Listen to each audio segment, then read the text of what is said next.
नमस्कार दोस्तों। राजस्थान का इतिहास का एक बहुत ही महत्वपूर्ण समझौता जिसकी हम चर्चा करते हैं, देबारी समझौता। देखो, इसकी हम चर्चा क्यों कर रहे हो, क्योंकि देबारी समझौते की वजह से राजस्थान के इतिहास में कुछ घटनाएं घटित हुई थी जो परीक्षाओं में बार बार पूछते हैं। तो देखिए, सबसे पहले चर्चा करें हम देबारी समझौता। और देबारी समझौता होता है 1708। पहला प्रश्न आपसे पूछा जाएगा कि देबारी समझौता कहाँ हुआ, तो आपका उत्तर होगा देबारी समझौता जो है वो उदयपुर में हुआ। कहाँ भाई? उदयपुर में। दूसरा प्रश्न ये पूछना चाहता है कि कितनी रियासतों के बीच। ठीक है, हम उसके कारण परिणाम सबकी चर्चा करेंगे। सबसे पहले हम बात करें, देबारी समझौते में एक रियासत थी मेवाड़। कौन सी रियासत थी भाई? मेवाड़। दूसरी बात करें, मेवाड़ के बाद दूसरी रियासत थी मारवाड़। और देखो, हम ये जानते हैं कि समझौता क्यों होता है, क्योंकि सबकी आवश्यकता होती है। तीसरी रियासत थी, वो थी जयपुर। निश्चित ही इन सबकी आवश्यकता होगी, इस वजह से समझौता हो रहा है। क्या आवश्यकता थी उसकी चर्चा करें। सबसे पहले हम बात करें, मेवाड़ का राजा अमर सिंह द्वितीय था। ठीक है, उसे कोई प्रॉब्लम नहीं थी। पर जयपुर के राजा, हम बात करें जयपुर के राजा सवाई जयसिंह। सवाई जयसिंह ये जयपुर के राजा थे। और हम बात करें मारवाड़, मारवाड़ के राजा उस समय थे अजीत सिंह। और भी हम चर्चा करें तो मेवाड़ के राजा जो थे वो थे अमर सिंह सेकंड।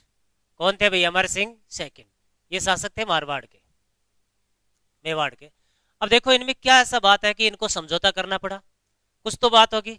तो देखिए, जो दिल्ली के राजा थे, ये राजस्थान के राजा या फिर बहुत सी रियासत थी, वो दिल्ली के राजाओं के अधीन रहा करते थे और दिल्ली के मुगल शासक हुआ करते थे। आने वाले समय में मुगल शासक कमजोर हो गए थे, तो इनको ऐसा महसूस हो रहा था कि हम शायद स्वतंत्र हो सकते हैं। देखिए, उस समय एक युद्ध हुआ था, युद्ध का नाम है जाजव का युद्ध। ये एक युद्ध हुआ था, जाजव का युद्ध। ठीक है, इस युद्ध की वजह से देबारी समझौता हुआ था, और ये हुआ था 1707। औरंगजेब की मृत्यु भी 1707 में हुई थी, और जाजव का युद्ध भी 1707 में, यानी उसके पुत्रों में उत्तराधिकारी संघर्ष चल रहा था। एक पुत्र की हम चर्चा करें, उसका नाम था मुअज्जम। एक बेटे का नाम था मुअज्जम और दूसरे का नाम था मोहम्मद आजम। मोहम्मद आजम, ये दो लड़के थे, दोनों के बीच संघर्ष चलता है। इस संघर्ष में राजस्थान के किस राजा ने किसको सपोर्ट किया, वो चर्चा करते हैं। तो देखो, इस संघर्ष में सवाई जयसिंह ने साथ दिया मोहम्मद आजम का। ठीक है, अजीत सिंह जो थे वो उस समय एक तरीके से मारवाड़ के राजा नहीं थे, 1707 में नहीं थे, क्योंकि मारवाड़ को खालसा घोषित किया हुआ था। और हम बात करें, अब जैसे ही युद्ध पूरा हुआ तो जीते मुअज्जम। युद्ध में कौन जीता भाई? मुअज्जम। और मुअज्जम जीतकर राजा बना, दिल्ली का राजा बना बहादुर शाह प्रथम के नाम से। पूरी बात करेंगे, बहादुर शाह फर्स्ट। राजा बनते ही उसने मुगल बादशाह बना, और मुगल बादशाह बनते उसने क्या किया, सवाई जयसिंह को राजा मानने से इनकार कर दिया कि मैं जयपुर का राजा आपके अनुसार थोड़ी रहेगा, मेरे अनुसार रहेगा, मैं मुगल बादशाह हूं। तो जयपुर के राजा सवाई जयसिंह को राजा मानने से मना कर दिया। मारवाड़ के अजीत सिंह को राजा मानने से पहले ही इनकार किया हुआ था, क्योंकि खालसा घोषित था। यानी इन दोनों की आवश्यकता है कि हमें अपने अपने क्षेत्र के राजा बनने हैं, तो क्यों नहीं हम एक समझौता कर लें। ये दोनों समझौता कर रहे थे। उस समय अमर सिंह द्वितीय को शामिल किया गया समझौते में कि हम 3-1 होकर अगर बहादुर शाह प्रथम का मुकाबला करें तो शायद वो हमसे भी डाउन में चला जाए, हमसे भी नीचे चला जाए। और इस समझौते का पता लग गया बहादुर शाह फर्स्ट को, तो कमजोर था। उसने कह दिया कि भाई साहब, एक काम करो, थे समझौता करके मुझ पर आक्रमण कर रहे हो, एक काम करो, थे नॉर्मल माफी मांग लो, मैं आपको राजा मान लूंगा। अब ये तो चलो, इनके एक उद्देश्य तो पूरा हो गया कि राजा बन रहे हैं, पर इस समझौते में कुछ और भी बातें हो ताकि इनके संबंध लंबे समय तक चले। तो ऐसा था, अमर सिंह द्वितीय की एक पुत्री थी, और पुत्री का नाम था चंद्र कुंवरी। तो अमर सिंह द्वितीय ने क्या किया, अपनी पुत्री चंद्र कुंवरी का विवाह है किससे करवा दिया? सवाई जय सिंह से। और इसमें साथ में समझौते में यह बात होगी कि चंद्र कुंवरी के जो पुत्र होगा, जो भी पुत्र होगा, वो ही आने वाले समय में जयपुर का राजा बनेगा।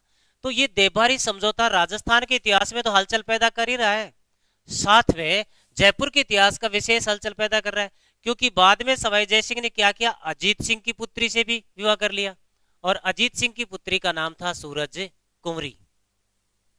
सूरज कुंवरी, यानी चांद और सूरज दोनों एक ही घर है, और घर किसका है? सवाई जय सिंह का। अब देखो समझौते में सवाई जयसिंह ने कहा था कि चंद्रकुंवरी के पुत्र को राजा मान लेंगे, लेकिन गलती ये हो गई है, ये समझो कि सूरज कुंवरी के बड़ा लड़का हो गया, पहले लड़का हो गया, और लड़के का नाम था ईश्वरी सिंह। क्या नाम था भाई? ईश्वरी सिंह।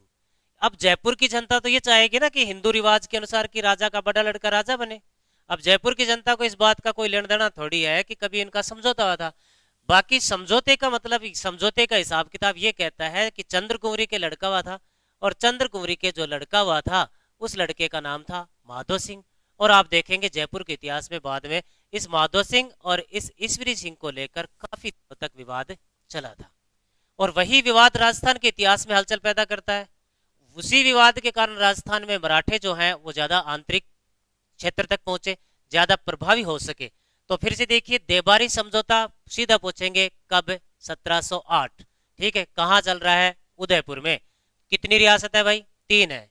मेवाड़ के राजा अमर सिंह द्वितीय, इनकी कोई खास आवश्यकता नहीं थी। मारवाड़ के राजा अजीत सिंह को शासक बनना था।